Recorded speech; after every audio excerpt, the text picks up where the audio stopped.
I want to welcome everybody back to the official first episode of 7 on 11 off. Obviously, we did the introduction episode just to kind of get everybody's feet wet, get the salivation glands rocking and rolling. But today, we get to highlight four different high school football players that are going to have an ample opportunity to make a good impression at the next level. Briefly, before we jump into these candidates, we also have some new dates for 7 on 7, and that's precisely why I wanted to address the name of 7 on 11 off. And what 7 on 11 off is supposed to be is in reference to the original roots of what 7 on 7 was supposed to be.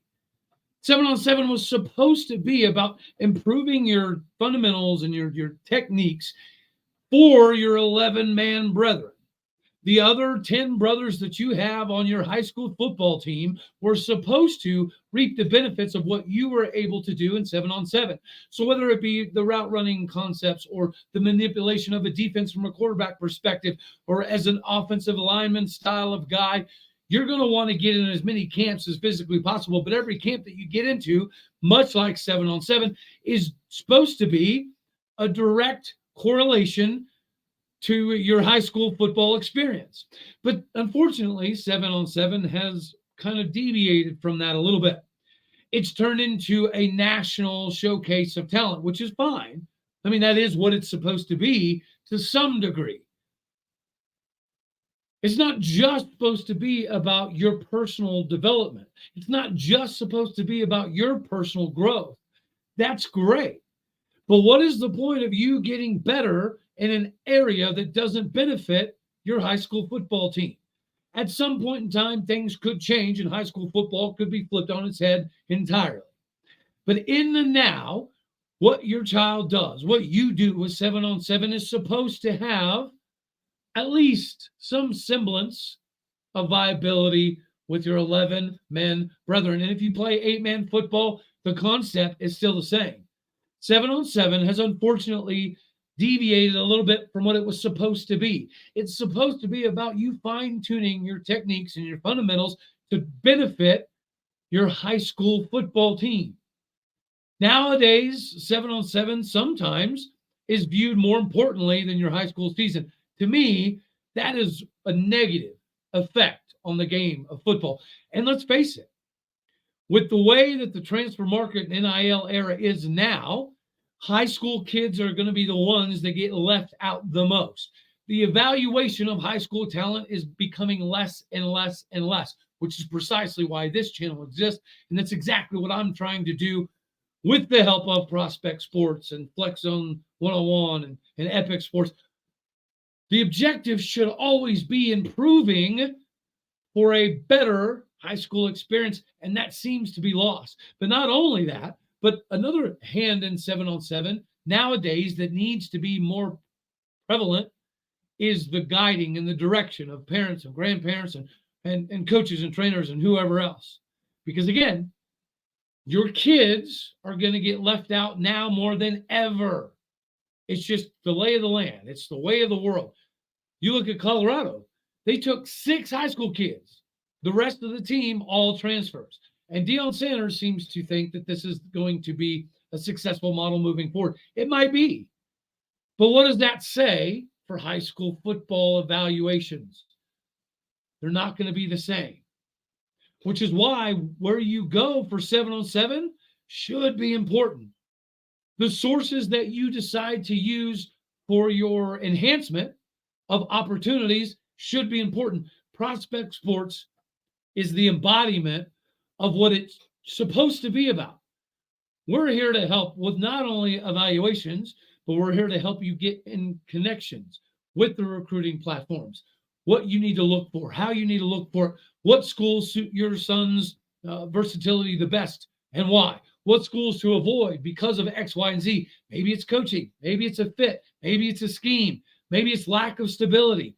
Maybe it's a multitude of things that you can't control. But what you can control is your preparedness and your child's preparedness for the next eventual step in the process, which is the recruiting. And it is different.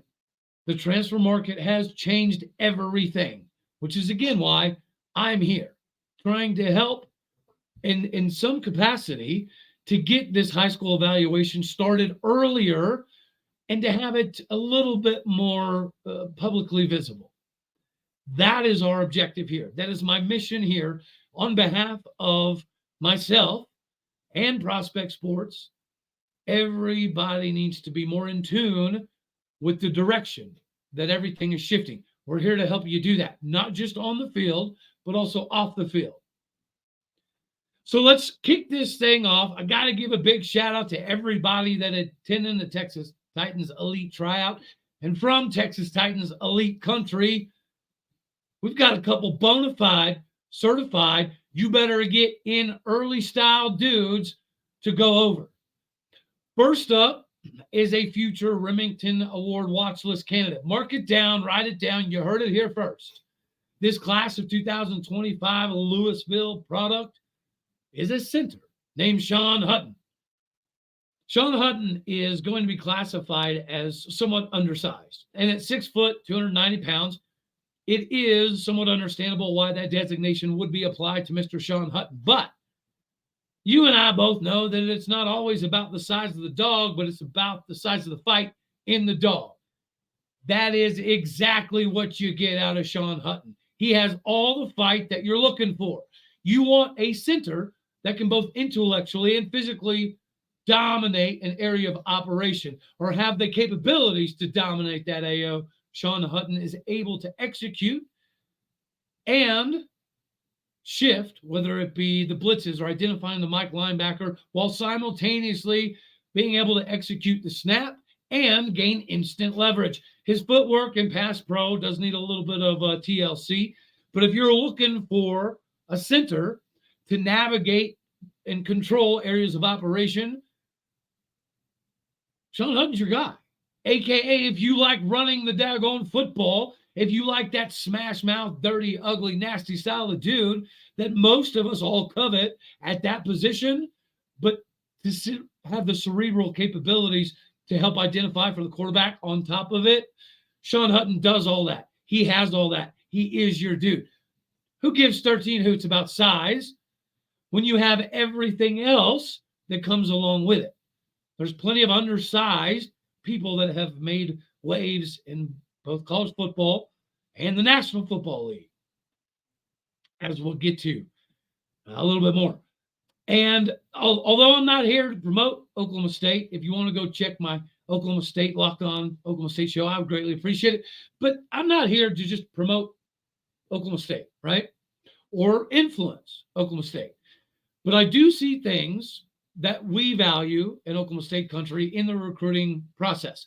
And this next dude epitomizes everything that we covet in Stillwater, Oklahoma.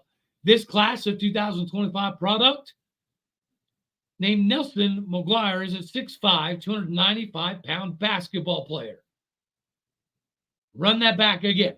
A 6'5", 295-pound basketball player that just recently decided that he was going to try his hand at throwing some pads on and seeing what it's like to attack a quarterback. And, well, it checks out. The athleticism is crazy. You know what, guys? I'm going to pull a direct quote from his coach. The direct quote is, Nelson is raw, quick, and obviously athletic.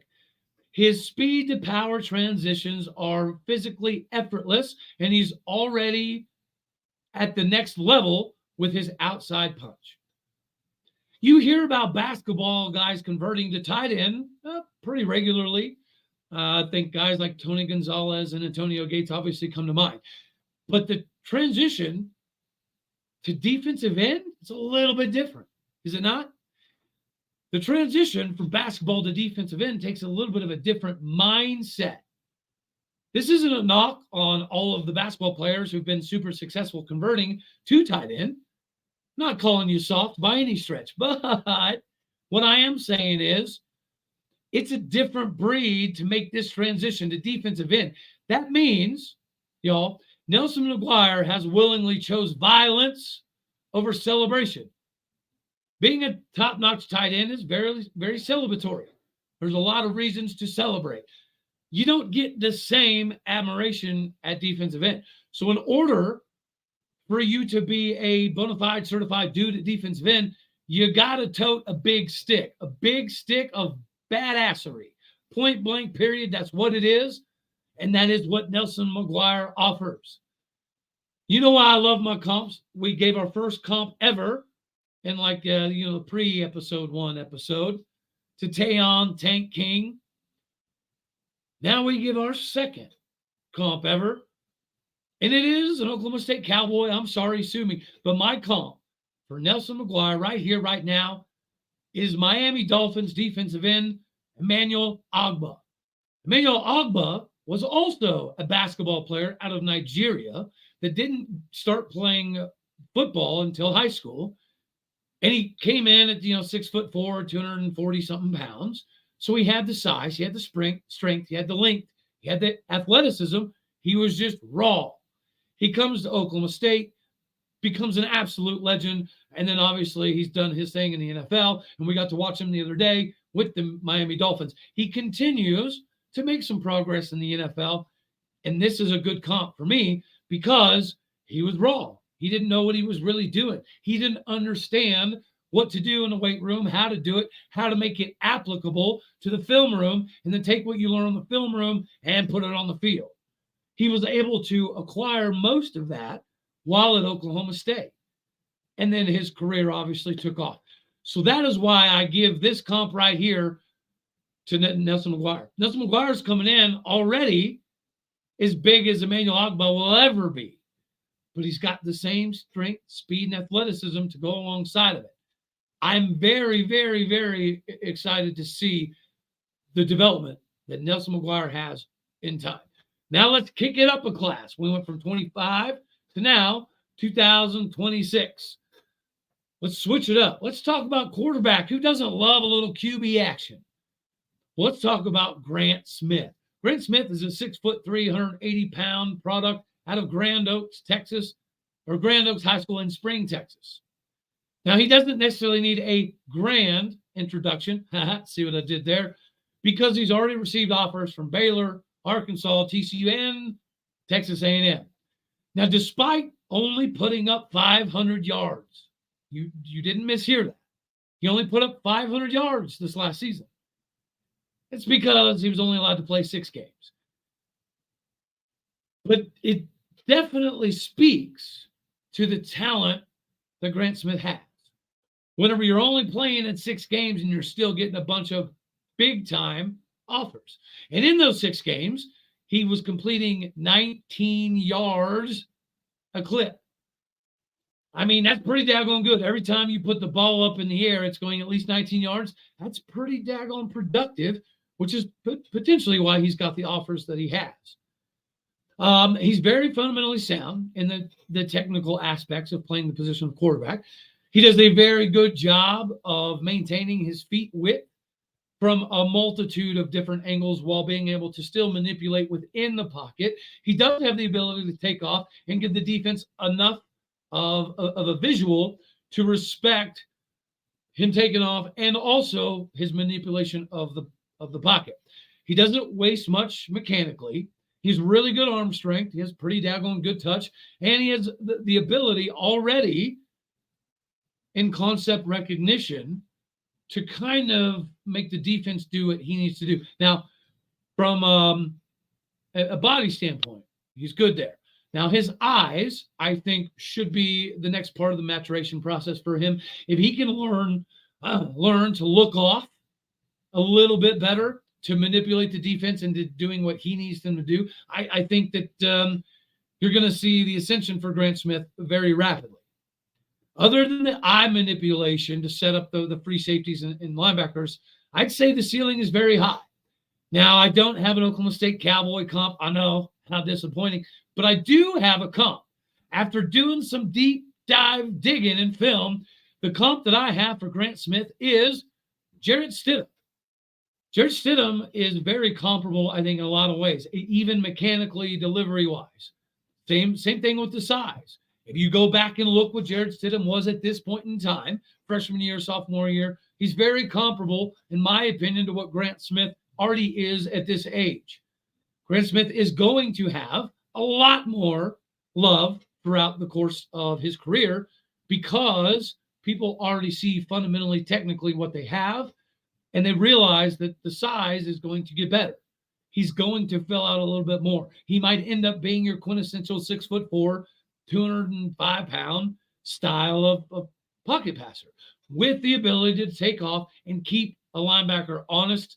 If he needs to pick up a first down with his legs, he can do so. All right, let's roll right into number 4.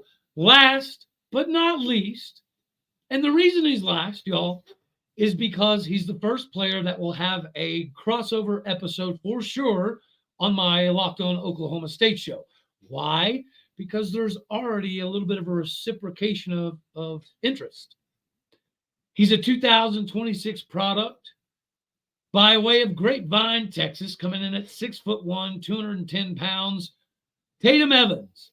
He doesn't need a bunch of recognition. Well, I'm sorry, introduction either, because the recognition is already there, as he's received interest already from Notre Dame, Baylor, TCU, Texas A&M, and Oklahoma State. He was just recently listed as one of the top linebacker prospects in the entire state of Texas by Horn Sports. He's also fresh off a very impressive performance at the next level D1 Texas Top 100 Showcase. If you show up and you show out, you get showcased on this show as well as my other show. All right. Whenever we look at what Tatum Evans does, now from a production standpoint, he numerically does fit a lot of the categories that you're looking for. Grant Smith only playing 6 games. Maybe you don't have all the stats, right? Nelson McQuire recently converting over from basketball. Maybe you don't have all the stats. Sean Hutton playing center. Again, other than pancakes, you don't get a lot of sexy, fun stats that show up on the sheets. Tatum Evans is different. He's got all the stats that show up on the sheets, and he's got the presence to make it happen. Now, he's another person that might be classified to some degree as like a quote-unquote undersized tweener, coming in at 6'1", 210 pounds. There's some validity there. But I don't give 13 hoots. Malcolm Rodriguez, a famous cowboy with the Detroit Lions, who had the best NFL rookie sales and jerseys last year, super undersized. Matter of fact, he was so undersized that he was going to come to Oklahoma State to play free safety. But it's amazing what you can do when you're dedicated to a weight room and things of that nature. Recent linebacker for Oklahoma State, Xavier Benson's classified, 6'1", 215 pounds, undersized. You want to get outside of Oklahoma State? Fine. London Fletcher, NFL Hall of Fame dude, he was undersized. Zach Thomas, Miami Dolphins, all-pro level dude, he was undersized. And some random guy that nobody's ever heard of was 6'1", 225 pounds by the name of Ray Lewis. So this designation of undersized linebacker, I mean, I get it. But I also love it. Selfishly, as an Oklahoma State fan, you want to be the next Malcolm Rodriguez? We got you, buddy. There's so many reasons when you pop on film and get excited about Tatum Evans. Tatum Evans provides you what you're looking at out of a linebacker. He can read. He can react very quickly. He can fill the gaps. He can help the plays stretch east to west. And when the play does stretch east to west, he's phenomenal at filling the gap that is available for the offensive player, whether it be a wide receiver, running back, quarterback. Whenever you're stretching on a zone, there's inevitably going to be a gap somewhere. Tatum Evans is one of the best I've seen in a long time at finding that gap and filling that gap very quickly. He can get east to west and cover the flats when needed. Is it something that he needs to fine-tune a little bit? Yes. So from a developmental standpoint, I think speed might be the next on the list for Tatum Evans to kind of increase a little bit, but physicality is there. The tenacity is there. And he has what you cannot coach, which is toughness, right? Again, it's that mindset. I'm going to beat you to the point of attack. Not only am I going to beat you to the point of attack, but I'm going to know what you're running as soon as the ball is snapped. Again, we talked a little bit earlier about sometimes you have to have the intellectual capabilities on top of the physical prowess to pull it off and make it happen. Tatum Evans is that dude. And I'll tell you what, the only thing preventing Tatum Evans from having Florida State, Alabama, Oregon offers up the wazoo is the 210-pound thing. But there's a lot of places that covet somebody who's just a little bit undersized, who has a little bit more dog in them, that's willing to fight a little bit harder than most everybody else. That is Tatum Evans. And that is the bulk of our conversation today. Again, guys, there's a lot of things in the developmental side of the game that aren't being taken advantage of. There's also a lot of services that have gotten so bogged down in the financial constraints or the necessity to help people get pushed to certain places that it's not the real 7-on-7 camp, combine, event experience it was supposed to be. That's what Prospect Sports is here for. And my objective, again, is just to help highlight and showcase as many young football players as possible. Because in today's recruiting age, there's a lot of disingenuousness that goes around. A lot of people are trying to tell you precisely what you want to hear to get your commitment or to get your kid more interested.